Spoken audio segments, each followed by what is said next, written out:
Desert Freeway Patrol discovered their own bodies. It was a quiet evening in the Arizona desert, where the sun had just dipped below the horizon.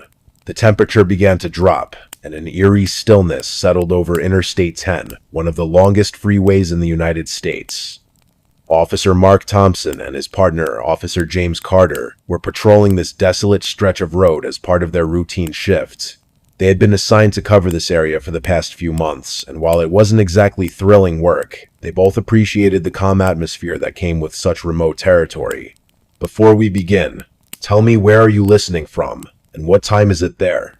The sky was painted in hues of orange and purple as twilight deepened into night.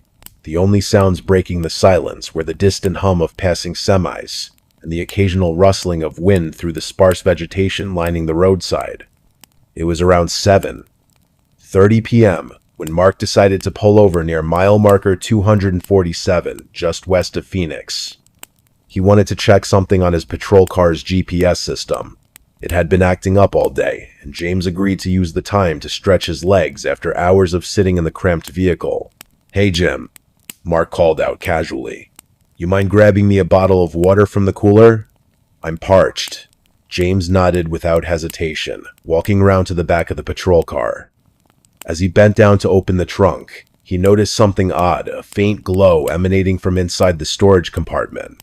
Curiosity piqued. He reached in cautiously, expecting perhaps a flashlight or some other equipment left behind by maintenance staff. But what he found stopped him cold.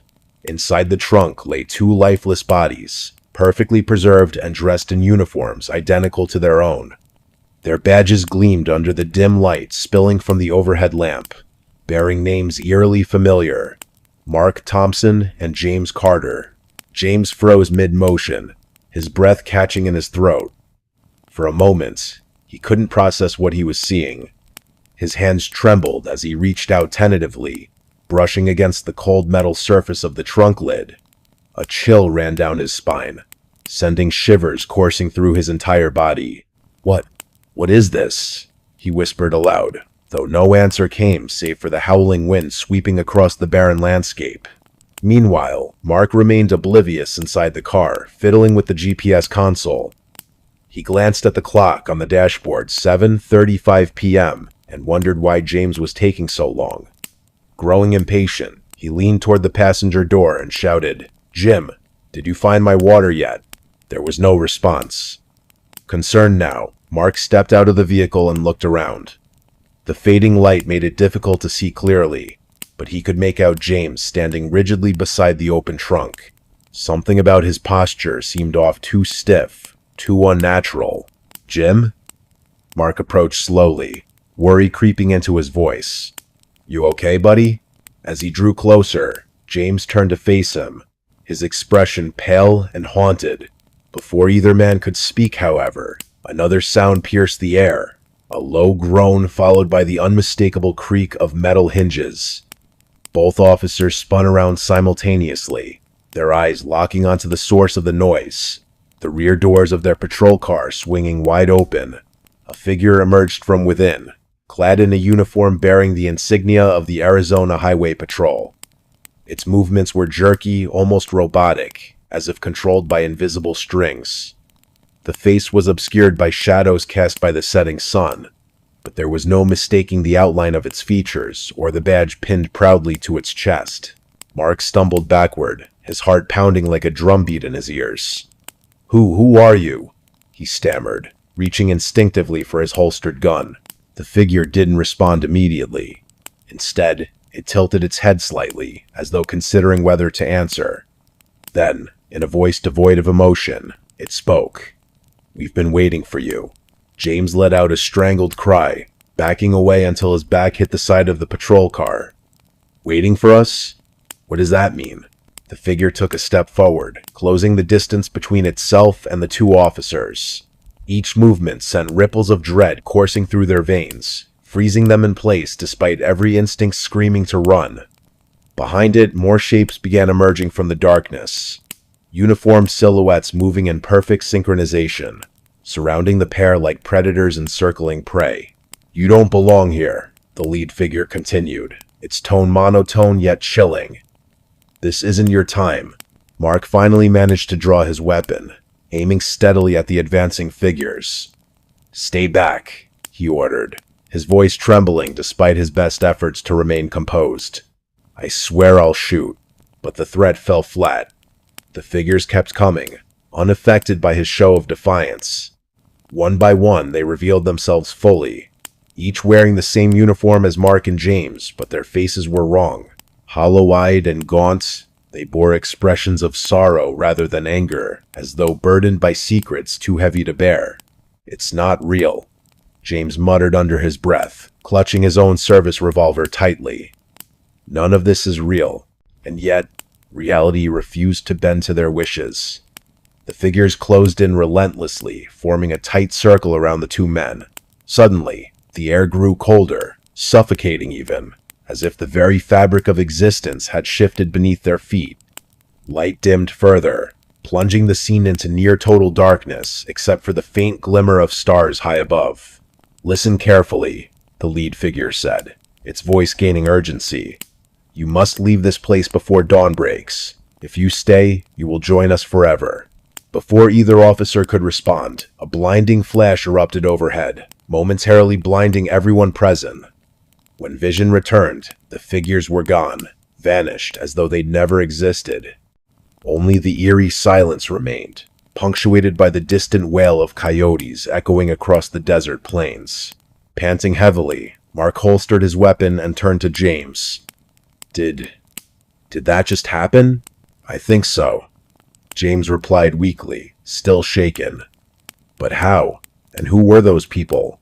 Neither man had answers, only questions swirling chaotically in their minds. They climbed back into the patrol car, neither speaking a word, as they sped away from mile marker 247, leaving behind whatever horrors lurked in its shadowy depths. Yet, even as miles passed beneath their tires, unease lingered, gnawing at the edges of their consciousness. Days later, during a debriefing session at the local police station, Mark confided in his supervisor about the strange encounter. To his surprise, the older officer nodded knowingly, revealing tales passed down through generations of highway patrolmen. Apparently, similar incidents had occurred along this stretch of freeway over the decades, always involving officers discovering versions of themselves or worse, meeting their supposed doubles face to face. No official explanation existed for these phenomena, nor would one likely ever emerge. Some theorized residual energy from tragic accidents. Others believed spirits bound to the land sought resolution. Whatever the truth, one thing became abundantly clear to Mark and James. Some places aren't meant to be understood, only respected and avoided whenever possible. From that day forward, neither man requested assignments near mile marker 247 again. And though years have passed since that fateful evening, memories of glowing trunks and hollow-eyed apparitions continue haunting their dreams, serving as grim reminders of the mysteries hidden within America's vast, untamed wilderness. American National Park, where campers disappear nightly. The sun had barely dipped below the horizon when John, a seasoned hiker in his early 40s, arrived at Blackwood National Park. It was an expansive wilderness known for its untouched beauty and rugged trails that stretched endlessly through dense forests and towering mountains. The park was famous among outdoor enthusiasts, but whispered about in hushed tones by locals who spoke of strange disappearances over the years. As John set up his tent near Clearwater Lake, he couldn't help but feel a sense of unease creeping into his chest. The air felt heavy, as if the forest itself were watching him. John had planned this trip meticulously. He was no stranger to camping alone, having spent countless nights under the stars across various national parks in the United States. But something about Blackwood felt different, more alive, more ominous. The wind rustled through the trees with an almost deliberate rhythm, like fingers tapping against glass. Shadows lengthened as twilight deepened, casting eerie patterns on the ground around him. He glanced at his watch. It was 7:45 p.m. Darkness would fall soon, enveloping the forest in an impenetrable cloak. At precisely 8:12 p.m., John heard a faint whisper carried by the breeze. At first, he dismissed it as leaves brushing against one another. But then came the sound again, clearer this time. It wasn't natural. It sounded human, though distorted, as if spoken from far away yet somehow close enough to make his skin crawl. His heart quickened, and he scanned the surrounding woods, squinting through the dim light. There was nothing there, or so it seemed. By 9:00 p.m., night had fully descended, wrapping the park in absolute darkness. Only the moonlight filtering through the canopy provided any illumination. John sat by his small campfire, trying to shake off the growing dread. He thought back to the stories he'd read online, before embarking on this journey, tales of campers vanishing without a trace, their gear left untouched, their tents zipped shut as if they had simply walked out or been taken. As midnight approached, the temperature dropped sharply. Frost began forming on the grass nearby, despite it being late spring. John pulled his jacket tighter around him, wishing he had brought something warmer. The silence of the forest was oppressive, broken only occasionally by the distant call of some nocturnal creature. Yet even those sounds seemed muted, as if the entire ecosystem held its breath. Then, at exactly 12:37 a.m., everything changed. A sudden gust of wind extinguished John's fire, plunging him into complete darkness. Panic surged within him as he fumbled for his flashlight, his hands trembling uncontrollably. When he finally switched it on, the beam revealed something that made his blood run cold. Standing just beyond the edge of the light was a figure tall, gaunt, and eerily still. Its face was obscured by shadows, but John could swear it was staring directly at him. He froze, unable to move or speak. Time seemed to stretch infinitely as the figure remained motionless, as though waiting for something or someone. Then, without warning, it turned and melted into the darkness, leaving John alone once more. Or so he thought. For the rest of the night, John experienced phenomena he couldn't explain. Footsteps echoed behind him when he knew he was the only person in the vicinity. Branches snapped unnaturally close to his tent, and every now and then, he caught glimpses of fleeting shapes darting between the trees, always just out of reach. Each time, his flashlight failed to capture anything tangible, as if whatever haunted the forest existed just beyond the threshold of reality. When dawn broke at 6:15 a.m., John packed his belongings hastily, eager to leave the cursed place behind. As he dismantled his tent, he noticed something chilling etched into the dirt. Where his sleeping bag had lain a single word, written in what appeared to be claw marks: leave. Shaken to his core, John did exactly that, vowing never to return to Blackwood National Park. Weeks later, while recounting his experience to friends, he learned that others had reported similar encounters in the same area. Some claimed to have seen shadowy figures lurking in the woods. Others described hearing voices calling their names in the dead of night. A few brave souls attempted to investigate further, but none returned to tell their tale. To this day, Blackwood remains a mystery, a haunting reminder of the unknown forces that dwell in the wild places of America. For those who dare to venture there, the question lingers: are you truly alone in the dark, or is something else watching, waiting patiently for its next victim? Midwest Highway, where exits led nowhere, the sun had just begun its descent, casting long shadows across the Midwest landscape. It was a quiet evening in late autumn when Emma Carter found herself driving alone on Highway 47. The highway stretched endlessly before her, a ribbon of asphalt cutting through fields of golden corn and darkening skies. She glanced at the clock on her dashboard, 6:15 p.m., and sighed. Her phone's battery was dangerously low, and there was no service for miles. Emma had taken this route many times before, while traveling between Chicago and her hometown of Elmwood. But tonight, something felt different. A chill ran down her spine as she noticed an exit sign ahead that read Exit 23, Nowhereville. She frowned, confused. There was no place called Nowheresville on any map she'd ever seen. Still, curiosity got the better of her, and she decided to take the exit. As she turned off the highway, the air grew colder, and the wind howled like a mournful cry. The road led into a dense forest where the trees seemed unnaturally tall, their branches twisting together like skeletal fingers. Emma slowed her car, her headlights barely piercing the gloom. The silence around her was oppressive, broken only by the crunch of gravel beneath her tires. She parked near what appeared to be an abandoned gas station with rusted pumps and shattered windows. Inside, cobwebs hung from every corner, and dust coated everything. On the counter, a single newspaper lay open to an article about missing persons. Emma shivered, feeling as though unseen eyes watched her every move. She quickly stepped back outside, locking the car doors behind her. It was then she heard a soft whisper, carried by the wind.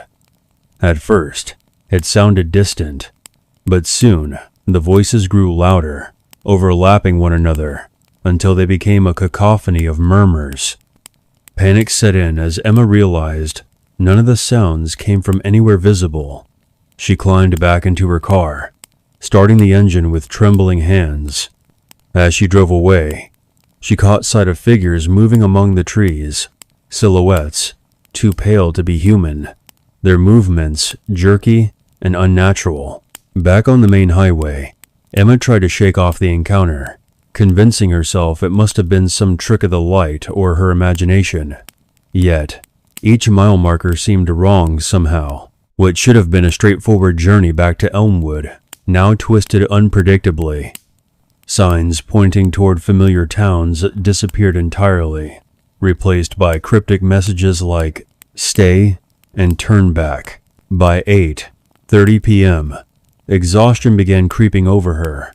The endless expanse of road offered little comfort, especially as darkness deepened around her. Then, without warning, her car sputtered and died. Stranded once more, Emma stepped out into the night, flashlight in hand. The temperature had dropped significantly, and frost clung to the blades of grass lining the roadside. A figure emerged from the shadows, a man dressed in old-fashioned clothing, his face obscured by a wide-brimmed hat. He spoke softly, his voice tinged with sorrow. "You shouldn't have come here," he said, shaking his head slowly. Before Emma could respond, he vanished into thin air, leaving behind only the faint scent of earth and decay. Desperate, she walked along the highway, hoping to find help. Hours passed, and still, nothing changed. Every attempt to retrace her steps ended in failure, as if the road itself refused to let her leave. By midnight, despair settled heavily upon her shoulders. In the distance, she saw lights flickering, an old diner nestled beside the highway. With renewed hope, she approached cautiously. Inside, the diner was eerily silent except for the hum of fluorescent lighting. Booths sat empty, menus untouched. Behind the counter stood a woman whose presence sent chills up Emma's spine. Her smile was warm, yet her eyes held a cold emptiness. "Welcome," she greeted, gesturing for Emma to sit. "What can I get you?" Emma hesitated, unsure whether to trust the stranger, but hunger and fatigue overwhelmed her caution. She ordered coffee and pie, both of which arrived steaming hot moments later. As she ate, the woman leaned closer, lowering her voice conspiratorially. "This road, it doesn't end," she whispered. "Not for everyone. Some people stay forever." Suddenly, Emma understood why the diner felt so wrong. The patrons who had once filled these seats were gone, their spirits lingering instead. The realization hit her like a freight train, and she bolted from the diner, abandoning her meal. Outside, the highway stretched infinitely in either direction, offering no escape. Dawn broke over the horizon, painting the sky in hues of orange and pink. Exhausted and defeated, Emma slumped against her car, tears streaming down her face. Somewhere deep within the woods, the whispers resumed, louder than before. They called her name now, insistent and unyielding. Hours turned into days, and days blurred into weeks. No rescue came. The world beyond this stretch of highway ceased to exist. Emma eventually stopped fighting, accepting her fate as one of the forgotten souls trapped along the Midwestern highway, where exits lead nowhere. And so, she joined the chorus of whispers, forever haunting those foolish enough to venture too far. Missing Girl in Haunted House. It was a cold November evening in the small town of Blackwater, Ohio. Before we begin, tell me, where are you listening from, and what time is it there? The air carried an unsettling stillness that made even the bravest residents uneasy. At dusk, when shadows began to stretch unnaturally long across Maple Street, one 7-year-old Emily disappeared without a trace from her family's century-old house. Her parents, John and Martha, had gone out for groceries at precisely 6:30 p.m., leaving Emily alone with instructions not to leave the property. The house itself was infamous among locals as one of the oldest structures in Blackwater, built in the early 1802 by a reclusive carpenter named Jonathan Hale. Stories about strange occurrences within its walls were whispered around campfires and shared during late-night conversations. Some claimed they could hear faint piano music playing deep inside on quiet nights, while others swore they saw ghostly figures standing at the windows before vanishing into thin air. Despite these rumors, no one dared investigate further until tragedy struck close to home. When John and Martha returned shortly after 7 p.m., they found the front door slightly ajar despite locking it securely before leaving. Inside, everything seemed untouched except for Emily's favorite scarf lying crumpled on the floor near the fireplace. Panic set in quickly as calls went unanswered throughout the empty rooms filled with antique furniture covered in dust sheets. Shadows danced eerily along the walls under flickering candlelight cast by old chandeliers swaying gently, though there wasn't any breeze present indoors. Martha remembered how earlier that day she had caught Emily staring intently out their upstairs bedroom window towards the dense woods behind the house. When asked what she was looking at so intently, Emily only replied vaguely about seeing something move beyond the trees, but dismissed it afterward, saying it must have been just her imagination playing tricks on her. That memory now haunted Martha deeply because those very woods, surrounded by tall iron fences, rusted over time due to neglect, were rumored to be cursed since colonial times according to local folklore. As hours turned into days, search parties scoured every corner of Blackwater, including nearby forest trails where some believed supernatural beings lurked waiting for unsuspecting victims. Detectives interviewed neighbors who recounted bizarre sightings, such as glowing orbs floating above rooftops late at night, or hearing unexplained laughter echoing through empty streets. One elderly woman named Mrs. Thompson mentioned seeing Emily walking hand in hand with someone invisible down Main Street just moments before disappearing completely right before her eyes. A story dismissed initially, yet added fuel to growing fears among townsfolk. Meanwhile, inside the supposedly abandoned Hale house located 2 miles away from Emily's residence, investigators discovered chilling evidence linking both properties together. Hidden beneath layers of grime covering the attic floorboards lay handwritten letters dated back centuries signed by none other than Jonathan Hale himself, detailing his pact with unknown entities, promising prosperity in exchange for sacrifices made within specific locations marked on crude maps drawn hastily alongside cryptic symbols meant presumably to summon dark forces. Among these marks clearly indicated coordinates matching Emily's home address, causing shivers down spines of seasoned law enforcement officers, accustomed dealing only with mundane crimes up until this point. Weeks passed with no solid leads regarding Emily's whereabouts, despite extensive media coverage bringing national attention onto sleepy little Blackwater. Then came reports from terrified witnesses, claiming encounters involving apparitions, resembling young girls dressed in outdated clothing, wandering aimlessly near graveyards surrounding town, accompanied always by menacing black crows. perched, silently observing scenes unfold below them, like sentinels guarding ancient secrets buried deep underground awaiting discovery once more. One stormy night, thunder roared ominously overhead, shaking fragile nerves, already frayed thin amongst remaining inhabitants, clinging desperately onto hope against mounting despair, creeping steadily into hearts, unwilling, let go missing, loved ones lost, forever, perhaps trapped somewhere between worlds, visible, merely glimpses, fleeting visions, haunting dreams, plagued restless minds, seeking answers, questions, never fully understood, explained, rationally explained, logically explained, scientifically. Abandoned Hospital's Dark Secret. It was a chilly autumn evening when the sun began to dip below the horizon, casting long shadows across the desolate landscape of Silent Pines Hospital. Located on the outskirts of Pine Hollow, a small town in the Midwest United States, this abandoned hospital had been left untouched for decades.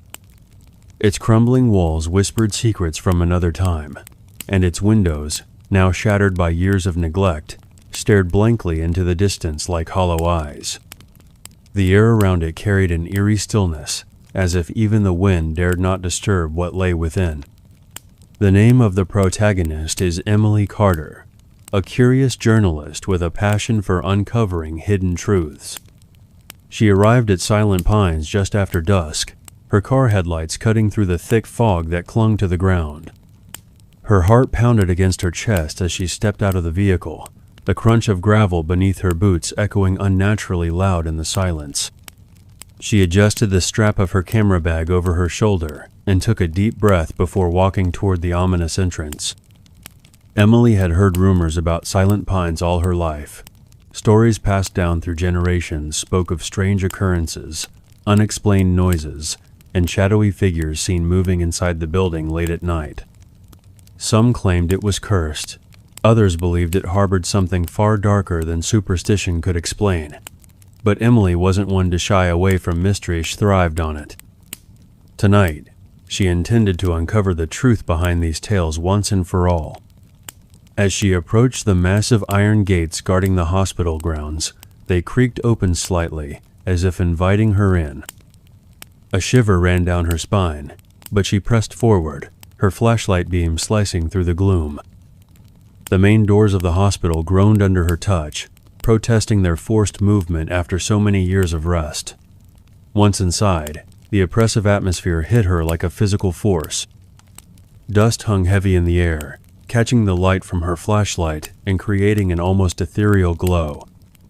Every step she took produced a soft thud that reverberated through the empty halls, making her feel both incredibly alone and yet somehow watched. Her first stop was the reception area, where old records might still be stored. As she rummaged through dusty cabinets filled with yellowed papers, she found patient files dating back to the early 20th century. Many contained notes written hastily, detailing symptoms no modern doctor would recognize. One file in particular caught her attention, a case involving a young girl named Clara Brown, who had been admitted in the 1950s. According to the records, Clara exhibited signs of extreme fear and paranoia, claiming she saw dark shapes following her wherever she went. Despite numerous treatments, including electroshock therapy, Clara's condition worsened until she mysteriously disappeared from the hospital without a trace. Intrigued, Emily decided to explore further. Leaving the reception area behind, she ventured deeper into the hospital, her footsteps growing quieter as carpeted floors replaced tiled ones. The second floor housed what used to be the pediatric ward, and as she entered, a wave of sadness washed over her. Cribs stood frozen in time, their blankets tattered but intact, as though waiting for children who would never return. In the corner of one room, a rocking chair swayed gently despite there being no breeze. Emily froze, her breath hitching in her throat. That couldn't be possible, could it? She snapped a picture, her hands trembling slightly as she did so. Just as the flash went off, a cold gust of wind swept through the hallway, extinguishing her flashlight. Panic set in momentarily, but she quickly retrieved backup batteries from her bag and restored the light. Moving cautiously, she continued her investigation, each new discovery adding another piece to the puzzle of Silent Pine's dark past. On the third floor, she discovered a locked door marked with caution tape. Curiosity got the better of her, and using a crowbar she'd brought along, she managed to pry it open. Beyond the door lay a staircase spiraling downward into darkness. Hesitating only briefly, she descended, her mind racing with possibilities. At the bottom, she found herself in a dimly lit basement filled with medical equipment long since obsolete. Among the clutter, however, was something unexpected: a series of journals belonging to Dr. Jonathan Hale, the head physician during the hospital's operational years. Flipping through the pages, Emily learned of experiments conducted in secret, pushing the boundaries of ethics and morality. Patients deemed hopeless cases were subjected to procedures designed to tap into unknown realms of consciousness. Dr. Hale believed he could unlock hidden potential within the human mind, but his methods often resulted in catastrophic consequences. Several entries mentioned failures leading to severe psychological trauma or death. Others hinted at success, but at what cost? One entry, dated shortly before the hospital closed, described a breakthrough involving a group of patients who began exhibiting extraordinary abilities. However, these abilities came with a price: uncontrollable aggression, detachment from reality, and an insatiable hunger for connection with forces beyond comprehension. It became clear to Emily that whatever happened here had driven the hospital staff to abandon it abruptly, leaving everything behind. But then, something shifted in the air around her. The temperature dropped sharply, and the sound of faint whispers filled the space. Emily spun around, her flashlight sweeping wildly, but nothing was there. Or was there? From the shadows emerged shapes neither fully human nor entirely defined. They moved slowly, deliberately, their presence suffocating. Emily backed away, her pulse thundering in her ears, until she stumbled backward onto the cold concrete floor. Who are you?" she stammered, her voice barely audible above the rising tide of dread. The figures didn't respond, but their forms seemed to shift, taking on familiar features. Faces of patients long gone stared back at her, their eyes filled with sorrow and anger. Among them was Clara Brown, her wide, frightened gaze locking onto Emily's. The little girl reached out a hand, her lips forming silent words that sent chills coursing through Emily's body. Summoning every ounce of courage, Emily scrambled to her feet and bolted up the stairs, the sounds of pursuit close behind her. Reaching the main level, she burst through the front doors and sprinted toward her car, the engine roaring to life as soon as she turned the key. Tires screeched against the gravel as she sped away, glancing in her rearview mirror, only to see the silhouette of Silent Pines looming larger than ever against the night sky. Breathing heavily, Emily pulled over a few miles down the road, her hands shaking as she typed furiously on her laptop. She knew she had to document everything while it was still fresh in her mind. Hours passed as she wrote, piecing together the fragments of Silent Pine's tragic history. When dawn finally broke, painting the world in hues of orange and pink, she realized one thing with certainty: some secrets are meant to stay buried. From that day forward, Emily dedicated herself to sharing the stories of those trapped within Silent Pines, hoping to bring closure to their restless spirits. Yet, despite her efforts, she couldn't shake the feeling that Clara, or whatever remained of her, was still watching, waiting for the moment when Emily might return. Lost Souls of Old Mansion. Lost Souls of Old Mansion. The sun had just begun to set over the quiet town of Elmwood, casting long shadows across the cobblestone streets. It was a chilly autumn evening, with crisp leaves crunching underfoot as the wind whispered through the towering oaks lining the main road. At 6:15 p.m., the old Grayson mansion, on the outskirts of town, stood ominously against the darkening sky. The once majestic estate had been abandoned for decades, its Gothic architecture now cloaked in ivy and mystery. Jonathan Carter, a local historian in his early 30s, found himself drawn to the property after hearing countless stories from the townsfolk. He carried with him only a flashlight, notebook, and an inexplicable sense of foreboding that made his heart race with each step closer to the ancient iron gates. The air grew colder as he approached, and an unsettling silence enveloped the area. Even the wind seemed to hold its breath. As Jonathan pushed open the creaking gates at exactly 6:32 p.m., he noticed something peculiar about the mansion's facade. The windows, though broken and covered in grime, appeared to shift their gaze as if watching his every move. The front door hung slightly ajar, swaying gently despite the absence of wind. Taking a deep breath, he stepped inside, his footsteps echoing through the cavernous entrance hall. Inside, time seemed to stand still. The grand staircase spiraled upward into darkness, its banister cold to the touch. Portraits lined the walls, their subjects frozen in expressions that ranged from sorrow to outright malevolence. Jonathan paused frequently, letting his eyes adjust to the dim light filtering through boarded-up windows. At precisely 7:04 p.m., he began documenting his observations, noting how the temperature dropped significantly deeper within the house. The first sign of strangeness occurred when Jonathan entered what appeared to be the dining room. The clock on the far wall struck 7, yet it wasn't synchronized with his wristwatch, which showed 7:08 p.m. As he examined the antique furniture, he heard soft whispers coming from behind him, a sound that made his skin crawl. Turning quickly, he found nothing but empty space where moments ago he could have sworn seeing shadowy figures moving at the edge of his vision. Moving cautiously through the mansion, Jonathan reached the library at 7:23 p.m. Here, the atmosphere shifted dramatically.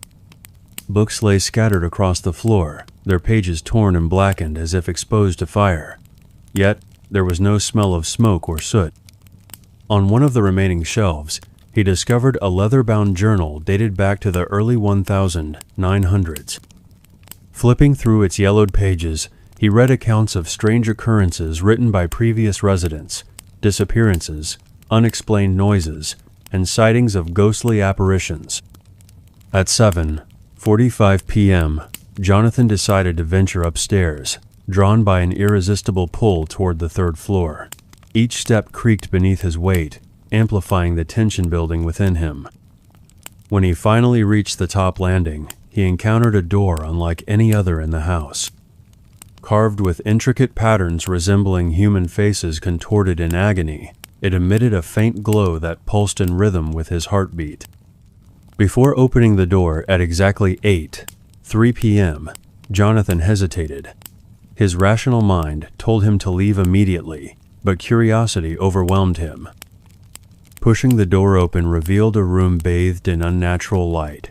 In its center stood a circular table surrounded by chairs, each bearing the name of someone who had once lived in the mansion. The names were familiar. They matched those mentioned in the journal entries he'd read earlier. Suddenly, the temperature plummeted further, and the air grew thick with anticipation. Jonathan felt as though invisible eyes were studying him from every corner of the room. A voice, low and mournful, echoed around him. "Why have you come?" It wasn't a question meant to be answered, but rather a statement filled with sorrow and longing. Realizing he might not escape unscathed, Jonathan attempted to backtrack at 8:15 p.m. However, the mansion seemed to resist his departure. Doors slammed shut on their own, corridors twisted into impossible angles, and the whispers grew louder, forming words that chilled him to the bone. Faces appeared in mirrors, reaching out with skeletal hands, while cold spots moved erratically throughout the space. By 8:30 p.m., Jonathan found himself back in the mysterious room, unable to leave despite his desperate attempts. The voices became clearer now, telling stories of betrayal, murder, and despair. He learned that the Grayson family had practiced dark rituals within these walls, binding spirits unwillingly to the property. Their descendants had tried to break the curse, resulting in numerous deaths and disappearances over the years. As midnight approached, Jonathan realized his only chance of survival lay in confronting the source of the haunting directly.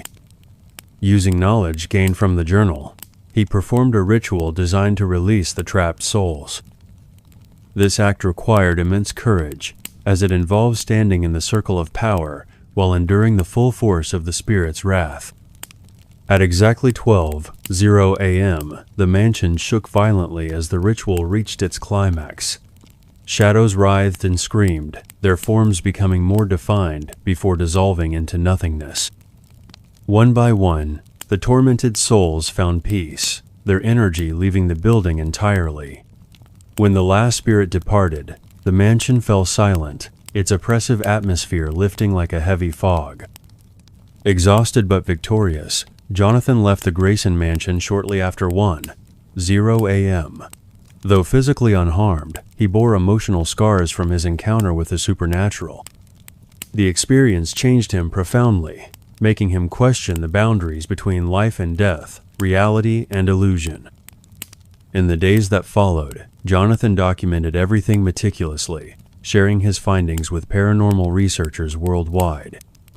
The Grayson Mansion remains closed to the public, serving as a reminder of humanity's fascination with the unknown and our occasional recklessness in pursuing answers. For those brave enough to listen, the mansion still tells its story, a tale of lost souls seeking redemption and one man's journey into darkness. Vanishing Man in Creepy Motel. The Vanishing Man in Creepy Motel. It was a chilly October evening when Jonathan arrived at the edge of Blackwater, a small town in the Midwest that seemed to have been forgotten by time. The air carried an unusual stillness, and the only sounds were the distant hush of wind through skeletal trees and the faint hum of cicadas. Jonathan had been driving for hours after his flight from Chicago was canceled due to bad weather. His GPS led him to a secluded motel called the Whispering Pines, its neon sign flickering unevenly as if struggling to stay alive. The receptionist, an elderly man named Harold, greeted Jonathan with a curt nod. His voice cracked slightly as he said, "Room 13's available. Cash only." There was something unsettling about Harold's demeanor. His eyes darted nervously around the dimly lit lobby, and his hands trembled slightly as he handed over the key. Jonathan paid without hesitation, eager to rest after the long journey. As he entered room 13, Jonathan immediately noticed the peculiar atmosphere. The walls were adorned with peeling wallpaper, revealing patches of faded floral patterns beneath. A musty smell lingered in the air, mixing with the scent of mildew. The single bed looked worn but serviceable, its mattress sagging in the middle. Above it hung a cracked mirror, its surface clouded with age. To the side stood an old television set, its screen dark and dusty. Jonathan decided to freshen up before settling down. As he turned on the tap in the bathroom sink, the water sputtered out in rusty bursts, making him grimace. He splashed some on his face, then dried off with a towel that felt rough against his skin. When he glanced into the mirror above the sink, he froze. For just a moment, he could have sworn he saw another figure standing behind him in the reflection, but when he spun around quickly, there was no one there. He laughed nervously, attributing it to exhaustion and stress. Later that night, as Jonathan lay in bed trying to sleep, strange noises began emanating from the walls. At first, they sounded like soft whispers, almost imperceptible. But soon, the whispers grew louder, overlapping each other until they formed an eerie cacophony. Jonathan sat upright, his heart pounding. He grabbed his phone to check the time. It was exactly midnight. The clock hadn't moved since then, even though he knew it should have continued ticking. Curiosity, or perhaps sheer desperation, compelled Jonathan to investigate. He donned his shoes and cautiously opened the door, stepping out into the hallway. It was eerily silent, except for the occasional creak of the floorboards beneath his feet. As he walked toward the end of the corridor, he noticed a faint light seeping under one of the closed doors. Intrigued, he approached it slowly, his breath shallow. The door swung open easily despite appearing locked from the outside. Inside, the room was eerily similar to his own, yet different in subtle ways. The wallpaper here was completely intact, its colors vibrant as if untouched by time. On the bed sat a man dressed in outdated clothing, a gray suit with wide lapels and a tie knotted loosely around his neck. The man turned his head slowly, his face pale and gaunt, his eyes hollow yet piercing. "You shouldn't be here," he rasped, his voice gravelly and filled with sorrow. Before Jonathan could respond, the man vanished right before his eyes, leaving behind only the lingering scent of decay. Panicked, Jonathan bolted back to his room, slamming the door shut behind him. He called Harold at the front desk, his voice trembling. "Something's wrong. There's someone else here." Harold's reply was calm, but tinged with resignation. "That happens sometimes. Best you leave before sunrise." Dawn came too slowly for Jonathan. Every shadow in the corner of his eye made him jump. Every sound outside his door sent shivers down his spine. By the time the first rays of sunlight broke through the curtains, he was packed and ready to go. Harold simply nodded when Jonathan returned the key, saying nothing further. Years later, Jonathan would recount the story to friends, always careful not to mention specific details. Yet whenever he passed through Blackwater again, he couldn't help but feel watched, as if the man in the gray suit still lingered somewhere within those crumbling walls. And so, the legend of the vanishing man in the creepy motel persisted, whispered among travelers who dared to venture near the Whispering Pines. Shadow figures in empty school. The night was unusually quiet in the small town of Willow Creek, where everyone knew each other by name. It was a peaceful place, far from the bustling cities and filled with friendly faces. But this tranquility would soon be shattered by an event that left its mark on everyone who lived there.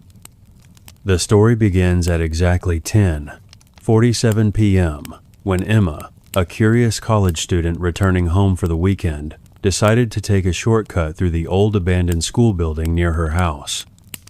The air felt colder as she approached the towering structure, its windows cracked and boarded up.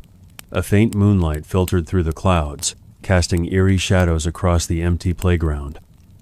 Emma paused, glancing around nervously. Her heart pounded softly against her chest, but curiosity drove her forward. She had heard rumors about strange occurrences at the school since she was a child, tales whispered among friends during sleepovers or late-night campfires.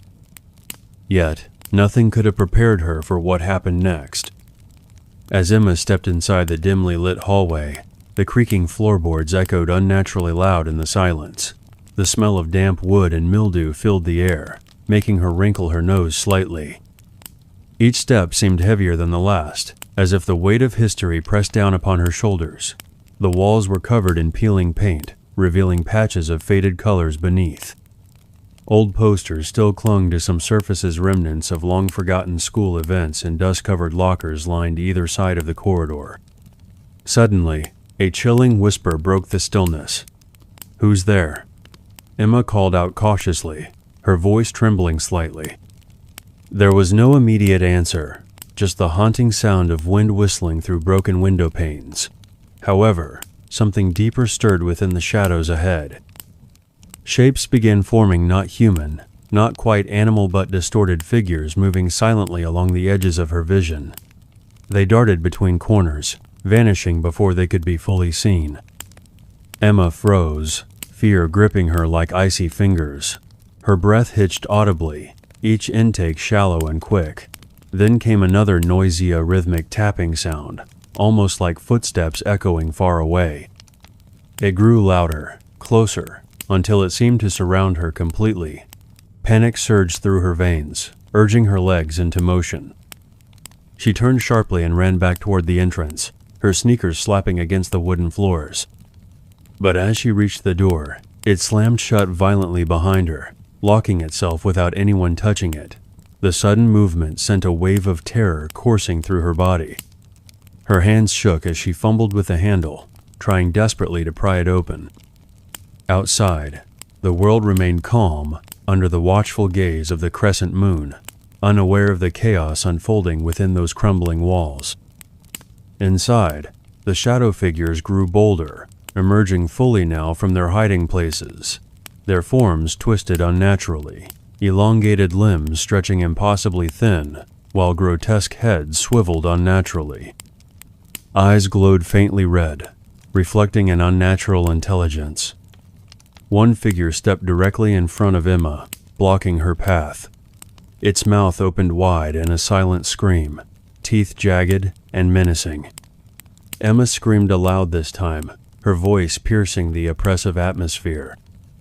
Desperation fueled her actions as she searched frantically for any escape route. To her right lay the auditorium doors, slightly ajar despite being locked years ago. Without hesitation, she bolted towards them, pushing hard against the resistance. The doors groaned loudly as they gave way, allowing her passage into the cavernous room beyond. The auditorium was even darker than the hallways, save for the faint glow emanating from the emergency exit sign high above. Rows of seats stretched endlessly before her, all tilted slightly upward toward the stage. Dust particles floated lazily in beams of light, filtering through cracks in the ceiling. As Emma tiptoed carefully down the aisles, avoiding loose boards that might betray her position, she noticed something peculiar. The seats closest to the stage bore carvings etched deeply into the wood. Symbols unfamiliar yet disturbingly intricate adorned every surface. Her mind raced trying to make sense of it all when suddenly, the lights flickered on momentarily, illuminating the entire space. On the stage stood several shadow figures, arranged neatly in rows as though performing some macabre play. Their movements synchronized perfectly, creating patterns too complex for random chance. When the lights went out again, Emma found herself paralyzed with dread, unable to move or breathe properly. Minutes passed, or perhaps hours, time lost meaning amidst such overwhelming fear. Gradually, the presence of the shadow figures diminished, retreating once more into the recesses of darkness. Eventually, Emma managed to unlock the main doors leading outside, stepping gratefully into the cool night air.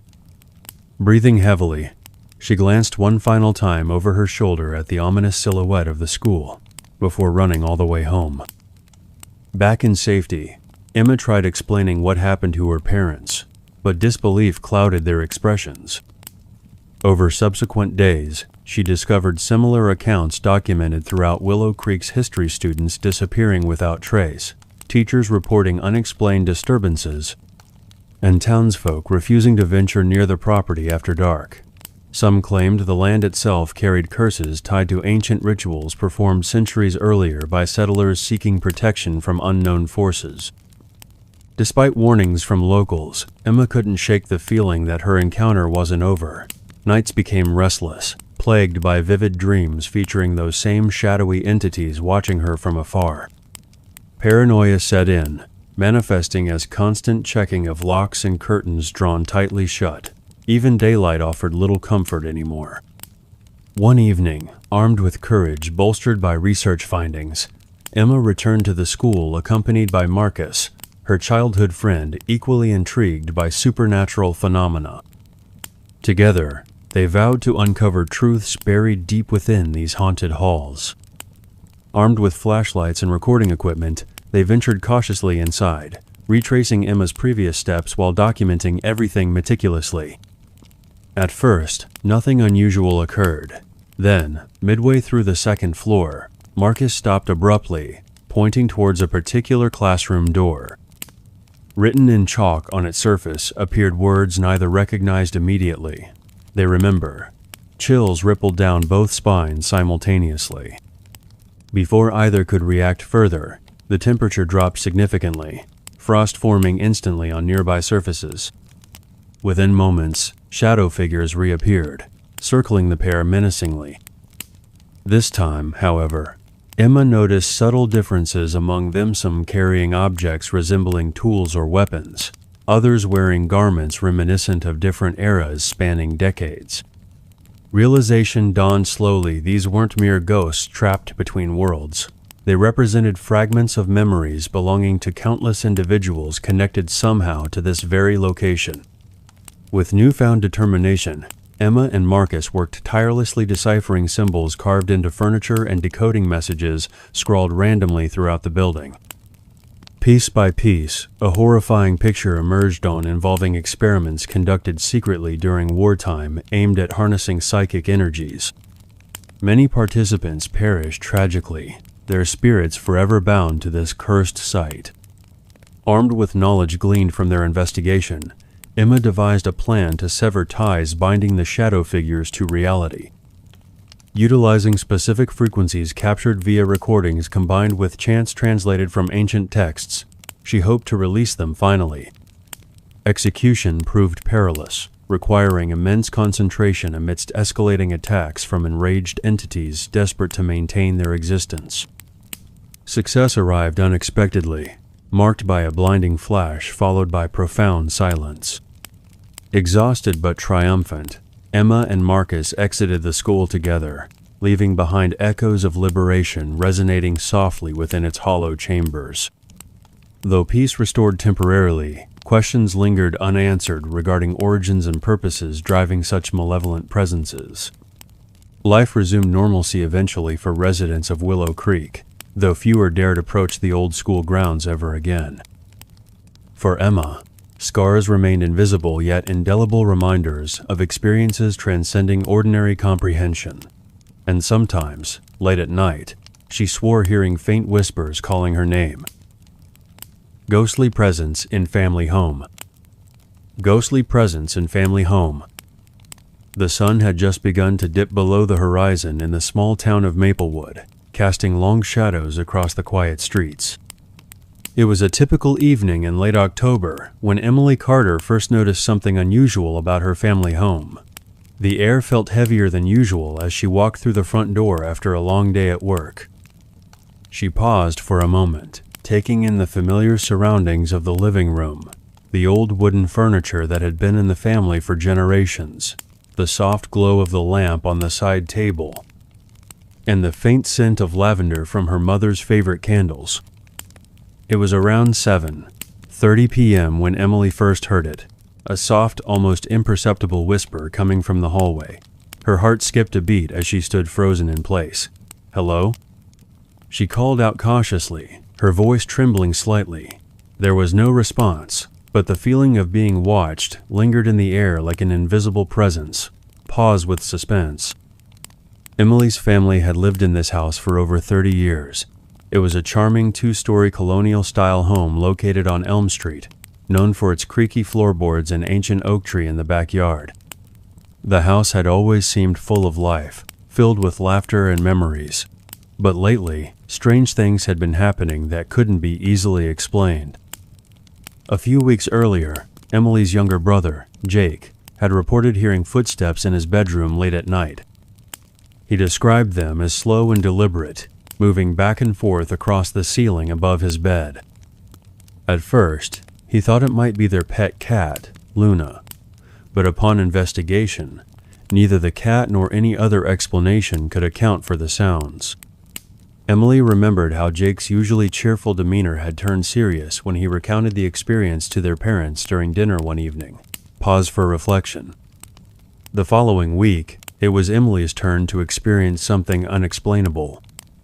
One morning around 5:45 a.m., she woke up to find her bedroom door slightly ajar, even though she distinctly remembered closing it before going to sleep. What made it more unsettling was the trail of cold spots leading from her bed to the doorway.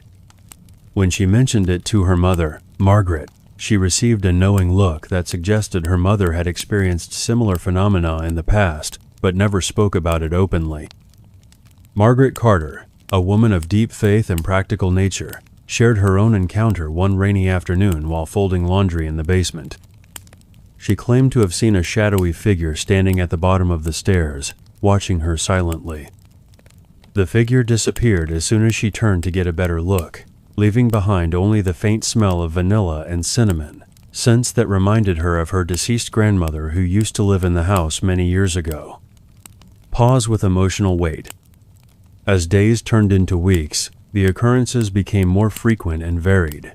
Sometimes it was the sound of children laughing in the distance, though there were no children living nearby. Other times, it was the inexplicable movement of objects, a picture frame turning itself around, a chair scooting across the floor without anyone touching it. Each incident left the family members questioning their own sanity and searching for rational explanations. One particularly chilling evening, around 11:00 p.m., the entire family gathered in the living room after hearing multiple knocks on the walls throughout the house. The pattern was unmistakable. 3 sharp raps followed by a pause, then 2 more. It seemed to be coming from different parts of the house simultaneously. Emily's father, Thomas, a man who rarely showed fear, admitted later that night how the experience had shaken him to his core, paused with tension. Despite these unsettling events, the Carters refused to leave their beloved home. Instead, they decided to document everything systematically, keeping a journal of dates, times, and specific details of each occurrence. This methodical approach helped them identify patterns and establish connections between seemingly random events. They also reached out to local paranormal investigators, hoping to gain insight into what was happening within their walls.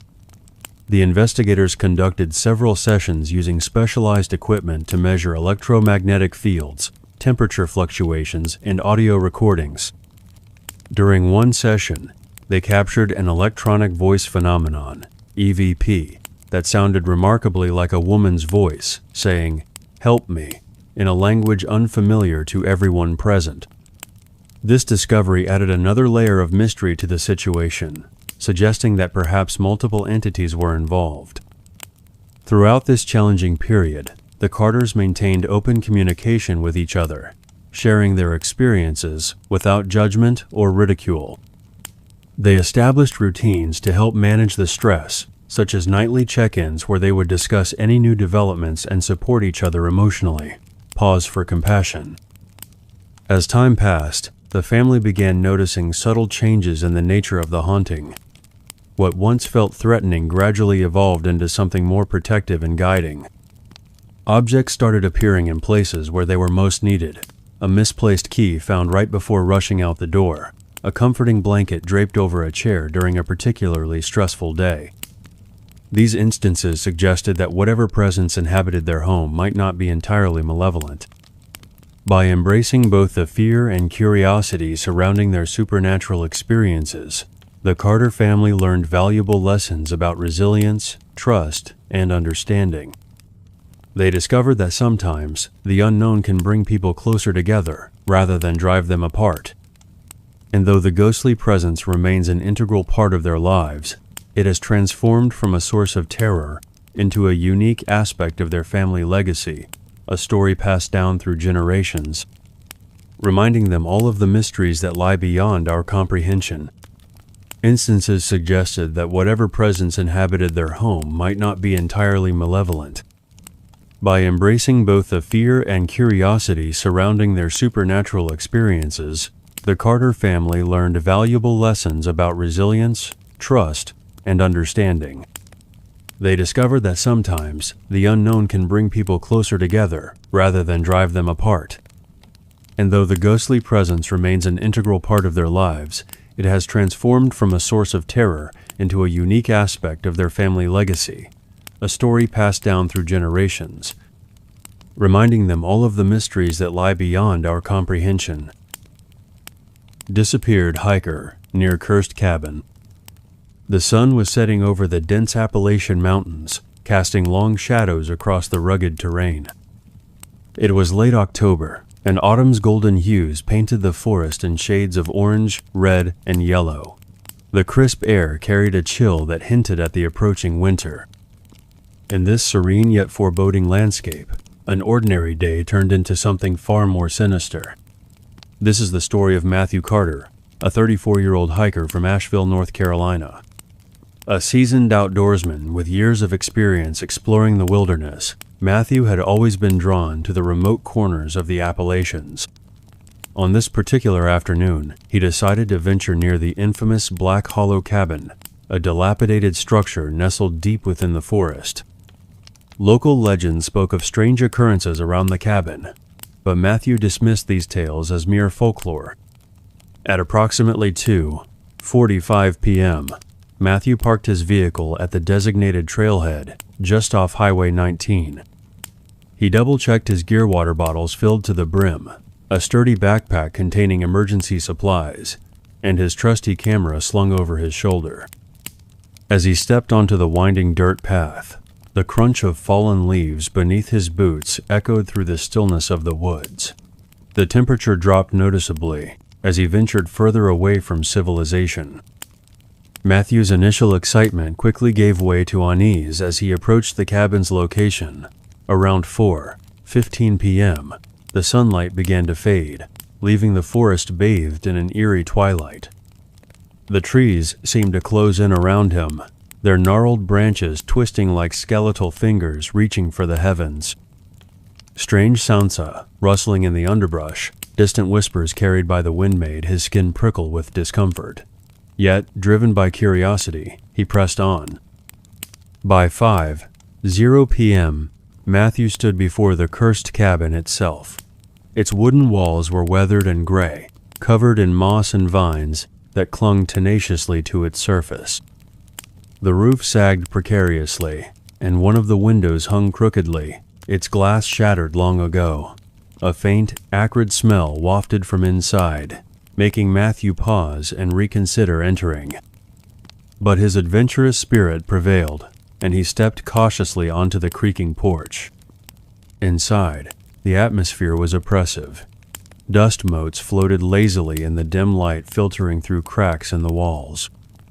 Furniture lay broken and overturned, as if some violent struggle had taken place decades ago. On the fireplace mantel, a single photograph caught Matthew's eye on, old black and white image of a family standing proudly in front of the same cabin. Their faces wore expressions of joy, starkly contrasting with the desolation surrounding them now. Matthew felt a pang of sadness mixed with curiosity. As he explored further, the hairs on the back of his neck stood on end. Footsteps echoed faintly above him, though there was no second floor. A cold breeze swept through the room despite all windows being boarded up. At 6:15 p.m., Matthew realized it was time to leave. The sun had fully set, plunging the forest into darkness punctuated only by the glow of his flashlight. But as he stepped outside, panic gripped him. The familiar trail leading back to his car had vanished, replaced by an endless maze of identical-looking paths. The stars above offered little comfort. They seemed distant and indifferent. Matthew tried retracing his steps, but each turn led him deeper into the labyrinthine woods. His flashlight battery began to weaken, casting increasingly erratic beams of light.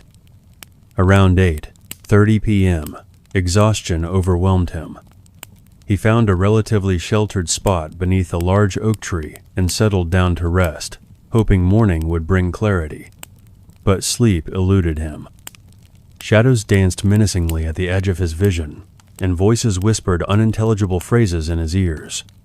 By midnight, Matthew's fear had reached a fever pitch. He screamed into the void, demanding answers, but none came.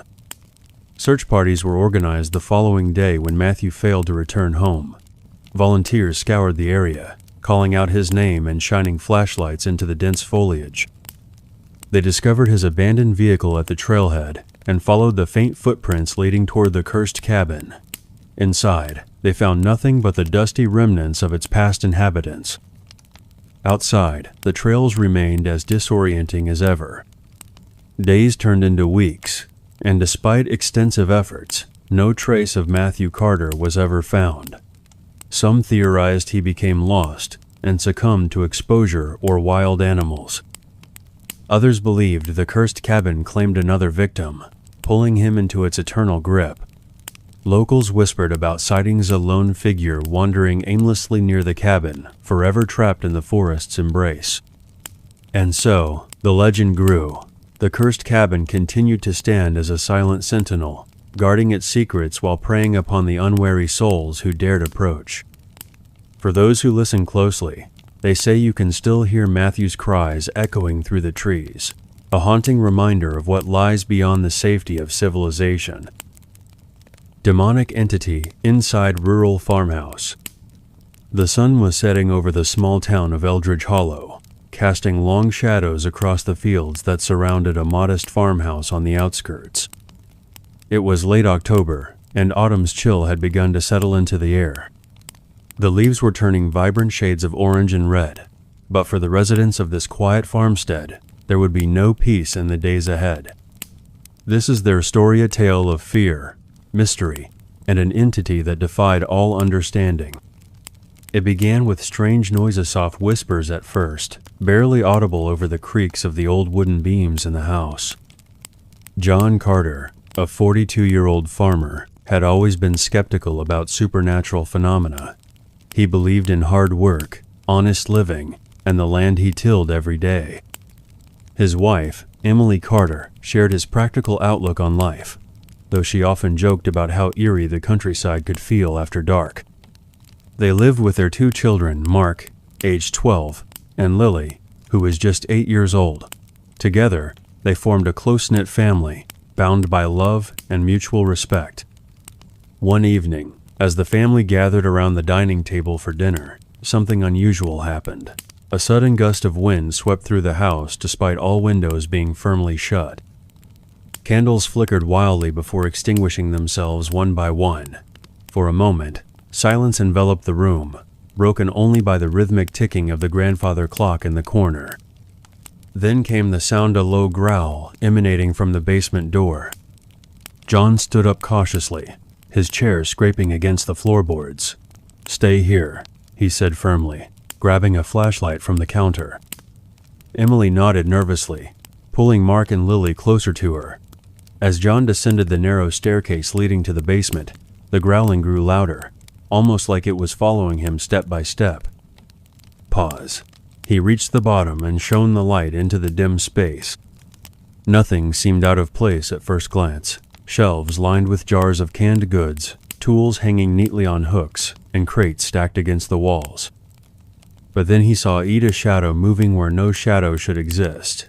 It darted across the far wall so quickly that John blinked twice to confirm what he'd witnessed. His heart pounded as he turned back toward the stairs, calling out to his family above. "Emily, get everyone outside now." There was urgency in his voice, a tone none of them had ever heard before. Upstairs, panic set in as Emily ushered the children out the front door while trying to maintain composure. Outside, under the pale glow of the full moon, they huddled together, watching the house warily. Inside, faint scratching sounds echoed through the walls, growing more insistent with each passing second. That night marked the beginning of a series of unexplainable events. Doors slammed shut without anyone touching them. Footsteps echoed through empty hallways. Objects disappeared only to reappear in different locations hours later. Most disturbing of all were the voice muffled yet distinct, speaking words no one could understand. That night marked the beginning of a series of unexplainable events. Doors slammed shut without anyone touching them. Footsteps echoed through empty hallways. Objects disappeared only to reappear in different locations hours later. Most disturbing of all were the voices muffled yet distinct, speaking words no one could understand. These occurrences weren't limited to nighttime either. During daylight hours, the atmosphere inside the farmhouse became oppressive, as if unseen eyes watched their every move. As days turned into weeks, tensions within the household escalated. Emily tried to keep things normal for the sake of the children, cooking meals and doing chores as usual, but even she couldn't hide her unease anymore. Mark became increasingly withdrawn, refusing to sleep alone in his room. Lily, still too young to fully grasp the situation, clung to her mother constantly, whispering about the man in the closet whenever she thought no one else could hear. Desperate for answers, John sought help from friends and neighbors.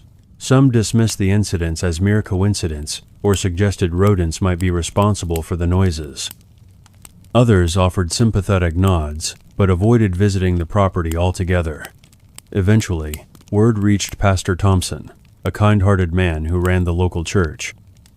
Intrigued by the Carters' plight, he agreed to visit the farmhouse and conduct a blessing ceremony.